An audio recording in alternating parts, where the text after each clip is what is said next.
สวัสดีค่ะเด็กๆมาวันนี้เรามาเรียนรู้กันว่า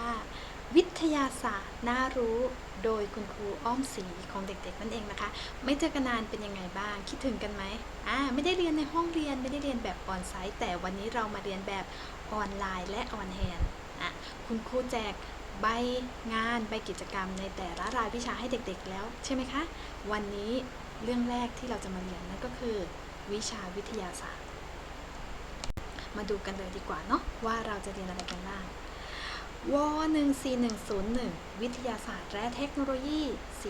4สำหรับนักเรียนชั้นประถมศึกษาปีที่4วันนี้เราจะเรียนเรื่องการจำแนกสัตว์ปกติเนาะถ้าอยู่ในห้องเรียนเราเรียนออนไซต์คุณครูต้องพาเราออกไปสำรวจโลกกว้างภายในโรงเรียนไปดูสัตว์ต่างๆแน่นอนนะคะแต่วันนี้เราเอาสัตว์เหล่านั้นมาลงในใบงานและใบกิจกรรมของเราให้เด็กๆได้ศึกษากันนะคะมาดูกันดีกว่าว่าวันนี้คุณครูจะพาเรียนอะไรกันเอ่ยพร้อมหรือยังพร้อมแล้วใช่ไหมคุณครูรู้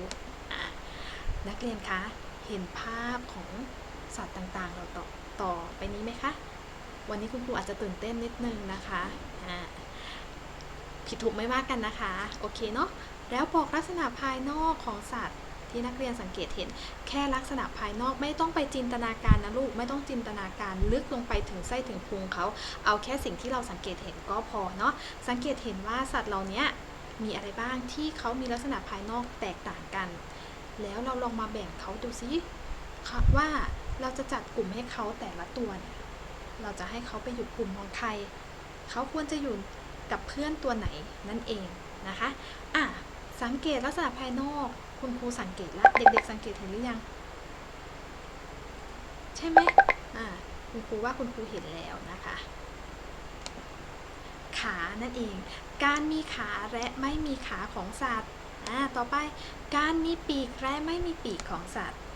การมีขนและก็ไม่มีขนการมีเกล็ดและก็ไม่มีเกล็ดนั่นเองเนาะนี่คือ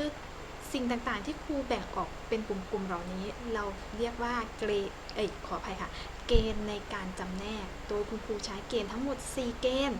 ขาปีกขนเกล็ดนั่นเองเนาะมาดูคำถามต่อไปนักเรียนคิดว่าจะแบ่งกลุ่มสัตว์เหล่านี้ได้ไหมได้ใช่ไหมคะตามสไลด์ที่ผ่านมาออกเป็นกลุ่มๆได้ไหมได้ด้วยเหตุผลที่ว่าเราสังเกตเห็นอะไรบ้างโดยใช้เกณฑ์ในการจำแนกอะไรบ้างนั่นเองก็คือเกณฑ์เหล่านี้เกิดจากอะไรคะเราต้องผ่าสัตว์ไหมเราต้องดึงไส้ดึงพุงเขาออกมาไหมไม่นะคะเราแค่ดูลักษณะภายนอกของเขานั่นเองนะคะอาจจะมีเสียงรบกวนบ้างต้องขออภัยนะคะในคลิปนี้เป็นคลิปแรกแล้วกันเนาะต่อไปค่ะก่อนที่เราจะเรียน on hand ใช่ไหมคุณครูให้เด็กๆทำ mind map เรื่องอะไรคะการจำแนกสิ่งมีชีวิตใช่ไหมคุณครูใช้ mind map ตัวนี้ถ้าใครจำไม่ได้เปิดย้อนไปดูในสมุดวิชาวิทยาศาสตร์ของเรานั่นเองนะคะเกณฑ์ที่เราใช้ในการจำแนกก็คือสร้างอาหารเองได้และเคลื่อนที่ได้กลุ่มนั้นคือใครกลุ่มพืชนั่นเองนะคะสร้างอาหารเองไม่ได้และเคลื่อนที่ได้กลุ่มนั้นคือใครคะกลุ่มสัตว์เก่งมากเคลื่อนที่ไม่ได้สร้างอาหารเองไม่ได้กลุ่มที่ไม่ใช่พืชและสัตว์วันนี้เราจะเรียนเจาะลึกลงไปในกลุ่มของสัตว์นั่นเองนะคะว่าเราจะจำแนกกลุ่มของสัตว์เป็นย่อยๆออกไปอีกได้ว่าอย่างไรกันบ้างมาดูกันนะคะเด็กๆพร้อมหรือยังที่จะทำกิจกรรมอันตื่นเต้นของคุณครูเตรียมใบงานที่คุณครูแจกให้ในแฟ้มขึ้นมาเลยค่ะเด็กๆใบงานนั้นมีชื่อว่าวิทยาศาสตร์คุณครูแจกให้ทั้งหมด3แผ่นเย็บแม็กเรียบร้อยโอเคเตรียมไว้นะต่อไปเรามาดูกันกิจกรรมที่เราทำในวันนี้ก็คือเราจำแนกสัตว์ได้ว่าอย่างไรทุกครั้งเลยคุณครูจะขึ้นกระดานให้เด็กๆเสมอว่าจุดประสงค์ในการเรียนรู้ของเรามีเป้าหมายในการเรียนเรื่องนี้เพื่ออะไรนั่นเองเนาะเรามาดูกันดีกว่าสังเกตลักษณะภายนอกสัตว์จำแนกและอธิบายการจำแนกสัตว์ออกเป็นกลุ่มๆตามที่กำหนดใครกำหนดนักวิทยาศาสตร์กำหนดไหมไม่ใครกำหนดคะตัวเราเองวันนี้คุณครูจะให้เด็กๆทุกคนเป็นนักวิทยาศาสตร์ที่กำหนดกฎเกณฑ์ในการจำแนกสัตว์ของตัวเองขึ้นมาเองโดยตัวของเราจากอะไรคะจากการสังเกตเห็นไหมคะเห็นคำว่าสังเกตไหม ใช่แล้วเราจะไม่ได้ไปเจาะลึกผ่าไส้ผ่าพุงหรือดึงไส้ดึงพุงอะไรทะลุทะลักออกมาเราจะเรียนแค่สิ่งที่เราสังเกตเห็นด้วยตาของเรานั่นเองกิจกรรมที่ 1เราจำแนกสัตว์ได้ว่าอย่างไรวิธีทำกิจกรรมสังเกตและอธิบายลักษณะภายนอกของสัตว์ในบัตรภาพคุณครูต้องมีบัตรภาพให้ใช่ไหมหยิบบัตรภาพขึ้นมาดูซิว่ามีสัตว์อะไรบ้างต่อไป 2. กำหนดเกณฑ์ในการจำแนกสัตว์ในบัตรภาพโครงสร้างภายนอกสัตว์ โดยใช้ลักษณะภายนอกเป็นเกณฑ์จัดกลุ่มสัตว์ตามเกณฑ์ที่ใช้บันทึกและนำเสนอวันนี้คุณครูจะไม่ให้เด็กๆออกมานำเสนอหน้าชั้นเหมือนทุกครั้งแต่คุณครูจะให้เด็กๆนำเสนอผ่านใบงานหรือใบกิจกรรมที่คุณครูให้นะคะแล้วส่งกลับมานะคะโอเคสิ่งสำคัญในวันนี้เราใช้ทักษะการสังเกตของวิทยาศาสตร์นะคะใช้ทักษะเดียวเลยหรือเปล่าไม่ใช่นะคะวิเคราะห์แยกแยะก็คือจำแนกนั่นเองโอเคต่อไปเรียนกันต่อใบกิจกรรมมาดูซิว่าคุณครูให้ใบกิจกรรมอะไรไปกันบ้าง1ใบแรกที่คุณครูให้ไปเป็นจุดประสงค์วัสดุอุปกรณ์ที่เราจะใช้ทำกิจกรรมในวันนี้2วิธีการทำเราจะทำยังไงมีขั้นตอนอะไรบ้างที่เราต้องทำเด็กๆคะไม่จำเป็นต้องอ่านเร็วคำไหนอ่านไม่ได้คุณครูต้องขอรบกวนผู้ปกครองนะคะช่วยดูกับเด็กๆด้วยคำไหนเขาอ่านไม่ได้ก็ช่วยแนะนำไม่ใช่ให้บอกคำเลยนะคะพยายามฝึกสะกดนั่นเองเนาะเด็กๆสะกดนะคะแล้วลองถามคุณพ่อคุณแม่ว่าอ่านถูกหรือยังคะใช่หรือเปล่าคะเก่งมากต่อไปนะคะใบกิจกรรมที่1ก็คือการจำแนกสัตว์เรามาดูว่าใบกิจกรรมของเราแบ่งการจำแนกสัตว์ให้เราโดยเป็นช่องเหล่านี้ให้เราเติมเองนะคะมีผิดมีถูกไหมคะคุณครูไม่มีผิดมีถูกนะคะเพราะวันนี้คุณครูจะให้เด็กๆเป็นนักวิทยาศาสตร์ตัวน้อยของครูนั่นเองเนาะต่อไปบัตรภาพที่คุณครูให้ไปหยิบบัตรภาพเหล่านั้นขึ้นมาเลยนะคะมาดูกันมีตัวอะไรบ้างที่คุณครูให้ไป1แมงมุมไส้เดือนดินกุ้งพยาธิหมึกดอกไม้ทะเลดาวทะเลผึ้งฟองน้ำหอยทากตัวกระดึกกระดึกช่วงนี้เด็กๆจะเห็นอะไรเยอะเป็นพิเศษคะหอยทากใช่ไหมเพราะว่าฝนตกความชื้นสูงเนาะผึ้งหลายๆคนเคยโดนผึ้งต่อยมาแล้วที่โรงเรียนระมัดระวังด้วยนะคะผึ้งเนาะต่อไปค่ะบัตรภาพตัวต่อไปเต่าทะเลเป็ดเสือกบช่วงนี้เห็นกบไหมเห็นได้กินด้วยคุณครูชอบมากกิ้งก่าหรือบ้านเราเรียกว่าอะไรนะกิ๊กกระปอมใช่ค่ะกิ๊กกระปอมก่าด้วยได้คุณครูตัวเขียวๆเปลี่ยนสีได้ใช่นั่นก็คือกิ้งก่านั่นเองนะคะภาษาอีสานเราเรียกกิ๊กกระปอมนั่นเองต่อมาซาลาแมนเดอร์นกปลากระเบนและก็มีแพนด้าหมาแพนดี้ของเรานั่นเองเนาะไปดูกันต่อ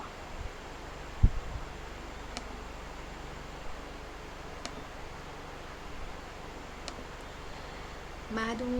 ตัวอย่างของใบงานของเรานะคะเด็กๆเห็นภาพสัตว์เหล่านั้นแล้วเด็กๆต้องไปจัดกลุ่มให้เขาแล้วแหละนะคะว่าจากลักษณะภายนอกในบัตรภาพที่เด็กๆเห็นสัตว์เหล่านั้นเขามีลักษณะอะไรบ้างที่เหมือนกันตัวไหนที่เขามีเหมือนกันเด็กๆเอาไปไว้กลุ่มเดียวกันนะคะและเด็กๆก็ตอบคำถามของตัวเองด้วยว่าทำไมเราถึงเอาสัตว์เหล่านี้มาอยู่ในกลุ่มเดียวกันแล้วกลุ่มเนี้ยทำไมเราถึงจัดเขามาไว้ด้วยกันเพราะอะไรคำว่าอย่างไรในคำถามนั่นก็คือเหตุผลอะไรที่เด็กจัดให้เขาอยู่ในกลุ่มนี้นั่นเองเนาะโอเคนะคะเข้าใจนะคะตัวอย่างของคุณครูในวันนี้เนาะในใบงานที่1คุณครูจะใช้เกณฑ์ในการจำแนกสัตว์คืออะไรจำแนกสัตว์ได้กี่กลุ่มนะคะแล้วก็ให้เด็กๆเอาสัตว์เหล่านั้นมาอยู่ในกลุ่มหรือในพรรคพวกของเขานั่นเองเด็กๆคะเราใช้เกณฑ์ในการจำแนกอะไรบ้างเราใช้วิธีการทำกิจกรรมเราใช้ทักษะอะไรนะการสังเกตใช้แค่ตาดูนะคะตาดูแค่นั้นเองและเราก็แบ่งกลุ่มให้เขาดูลักษณะที่ตัวไหนเขาเหมือนกันให้เขาอยู่ด้วยกันตัวไหนที่เขาต่างจากกลุ่มนี้ก็ให้เขามาอยู่ในกลุ่มนี้แต่ต้องเหมือนกันใช่ไหมคะและเด็กๆตอบตัวเองด้วยว่าทำไมเราถึงเอาเขามาไว้ด้วยกันโอเคการที่เราบอกว่าเอาเขามาไว้ด้วยกันนั่นก็คืออะไรคะเกณฑ์ที่เราใช้ในการจำแนกและก็เหตุผลนั่นเองนะคะ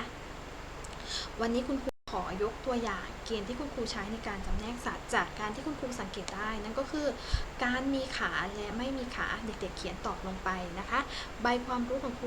รูต้องเขียนชื่อเลขที่ชั้นก่อนทุกครั้งทุกแผ่นด้วยนะคะเขียนด้วยตัวบรรจงเครื่องบรรทัดใช้ปากกาดำหรือปากกาสีน้ำเงินในการเขียนงดใช้ปากกาแดงเขียนตอบเพราะปากกาแดงมีเอาไว้ทำอะไรคะขีดเส้นตรวจนั่นเองนะคะ